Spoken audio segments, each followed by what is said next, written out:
Let's switch gears, talk SU women's hoops as we promised, as we bring on Tim Leonard, play-by-play man for the women's team.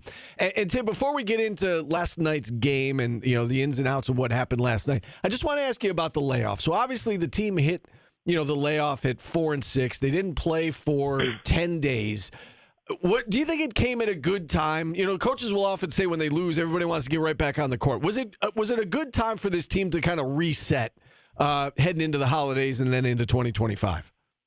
Yeah, I think it definitely came at a good time. I think the schedule, it's sort of weird how it worked out this year where they were sort of go, a lot of games in a confined amount of time, and then now they're going to have basically back-to-back 10-day breaks in a way, actually a little bit longer, because they'll play Dartmouth here on Saturday morning, break for the holidays, and a lot of ACC teams will be playing over that first weekend back. The Orange will not be one of them. They'll play their next game January 2nd after December 21st, Saturday against Dartmouth. So they've got some extended time here. Coach Jack mentioned that all the coaches hit the trail and recruited a lot, and she's really optimistic about what they did on the recruiting trail, and it does seem like they're in a better spot. She used the phrase more solid ground in terms of NIL last night when I was talking to her. It feels like they have seen some positive momentum, kind of aside from just the current team. That's sort of a footnote here, that it feels like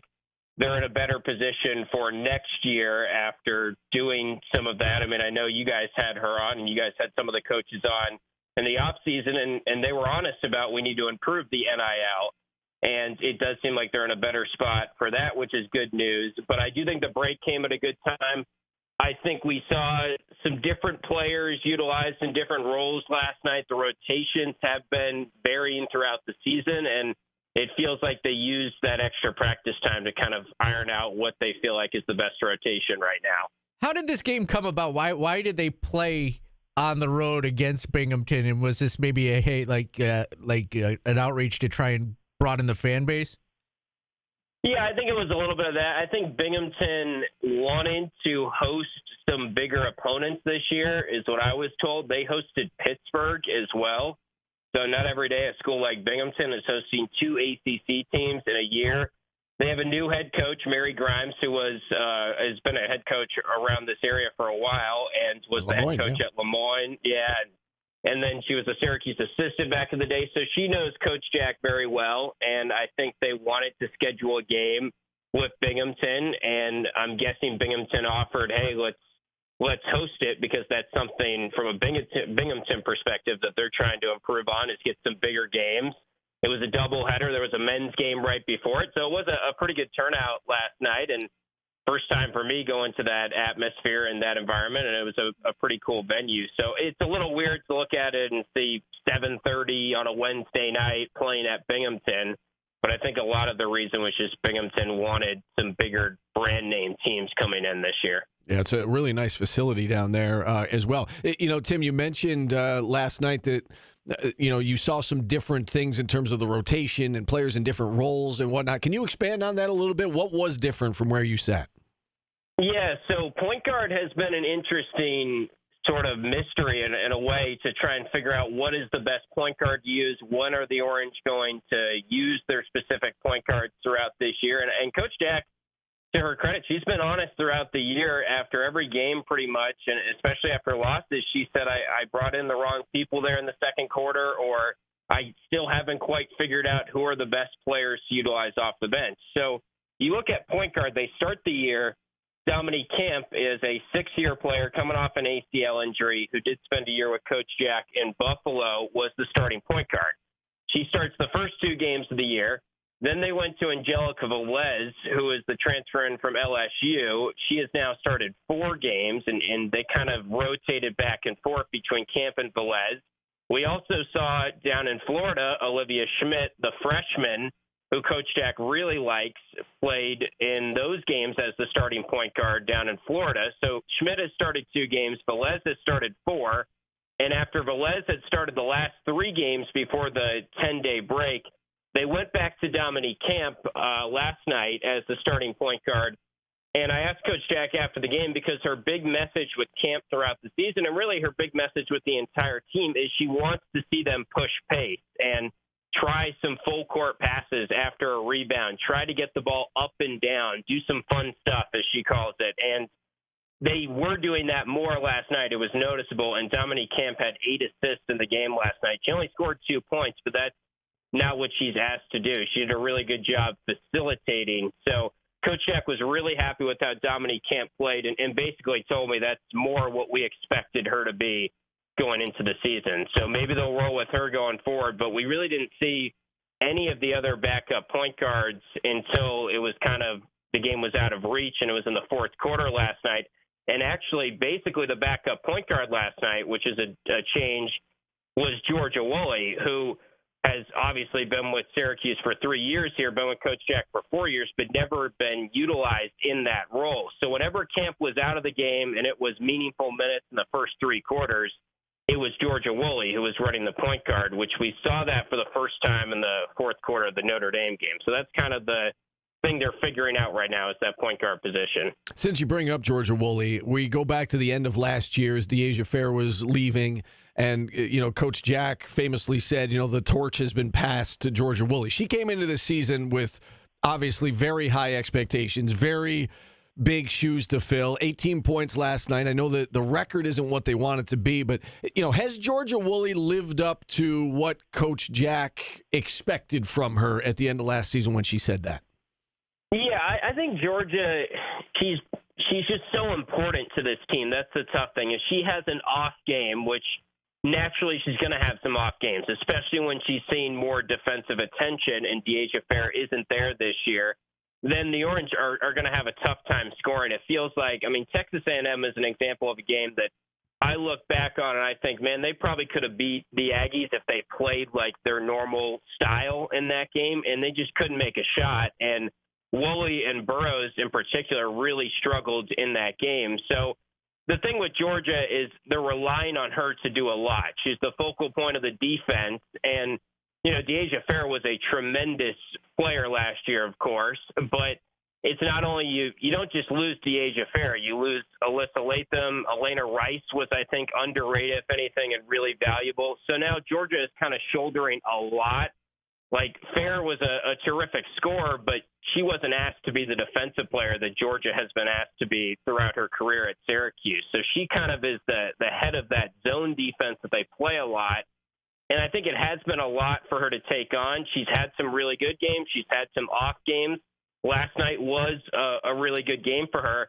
And when you size up why is this team underperforming or why are they under 500 right now, I don't think it's because Georgia Woolley is not playing well. I think overall she has been kind of as advertised. It's more just them trying to figure out how they get the right mix of players around her and how they get better overall team defense around Georgia, who has always been one of their best defenders.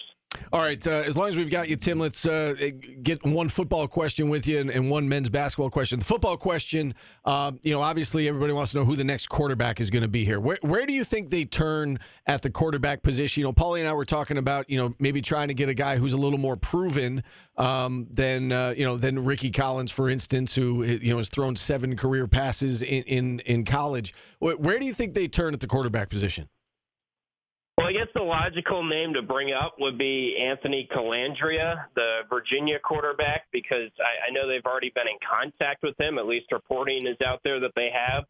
So that's kind of the first name that comes to mind for me. But I don't exactly know right now. I think a lot of the guys that fans wanted or the logical names that came to mind when the portal first opened, some of those have come and gone, which is natural. But there's also still tons of really good quarterbacks out there. So, I'm as fascinated as you guys are and as the fans are to see where they go next.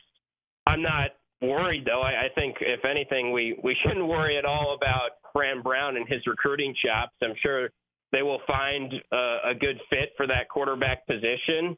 I know they do like Jakari Williams and some of the guys they have here. So it wouldn't shock me if they turn to a guy and it's still viewed as a little bit of a QB competition going into spring ball and going into that Tennessee game to start next year. The fact of the matter is Kyle McCord probably isn't out there right now, and that was kind of striking gold last year for obvious reasons. So I was laughing a little bit at first when it was announced that it seemed like Ricky Collins was going to be the guy, and it felt like, to me, the fan reaction was maybe kind of lukewarm to that, which I get. But also, I mean, if you go back 2-3 years ago, LSU 4-star transfer, that's pretty darn good. Yeah, now it's not good enough, right? Right. That just speaks to Fran Brown and how quickly our perception of the program and what is good has changed, which is awesome. Yeah. So I'm sure they'll find someone good. I'm not awfully worried. We should mention John Mateer, the Washington State quarterback, announced he's going to Oklahoma. Not that he was tied to Syracuse, but just interesting that he put his name in. Miami was in the mix, but ended up at Oklahoma. Lastly, Tim, before we let you go, SU men, they've got a really important one against Maryland on Saturday down there at the Barclays Center in Brooklyn. How big of a game is this? Because, again, if they don't win this one, they'll have no quality wins out of conference, but they don't have JJ, so it's going to be an awfully tall order. How big of a game is this for the team? Yeah, it's big. I mean, I think you don't want to come out of the non-conference schedule without bagging one of these, and it's going to be tough. Maryland's a really good team. I think this would fall into the category of an upset win if you were to go and get it against Maryland, but I do feel like probably the two best games they played this year in a way were the games they played in Brooklyn, and they always seem to have a good fan base there. And, if we've learned anything about Syracuse basketball, it's kind of when we count them out is when they reel off a big-time win like this. So it wouldn't surprise me too much if the stars kind of align and they put together a performance we know they're capable of. But, you look at the ACC this year, and I thought it was interesting what Coach Boeheim said when he came on with you guys about, I think it's totally accurate. And no one's really talking about, why is the ACC down? Why is the Big East down? And then you look at these football-heavy conferences that have good NIL, and as he put it, they're paying players to a bigger degree. I mean, we don't know for sure, but it's pretty obvious when you just look at the breakdown of where these guys are going in the portal. So, it's a kind of a frustrating state of things when you look at it that way. But the reality is the ACC is down, and unfortunately going 13-7 in the ACC this year, or 14-6, doesn't really do you a whole lot because they got whacked in the ACC-SEC challenge, and the perception for years now has been they're down. And honestly, I do think this year it is just a down conference. And when you really zero in on it, kind of more to Coach Boeheim's point, the teams that are thriving in the ACC, kind of makes sense that Clemson's trending up in basketball because they are in good standing football-wise. Kind of makes sense that SMU has come in, and we know they have good resources, and they're having a pretty good year. So I think given the state of the conference, you really need a win like this over Maryland. Yeah. Well said, Tim. We got to run. Thanks so much for coming on. Enjoy your weekend. We'll talk again soon. Tim Leonard joining us here on the show. It's funny you mentioned that, too. If you look atop the ACC right now in basketball also, it's the biggest football school.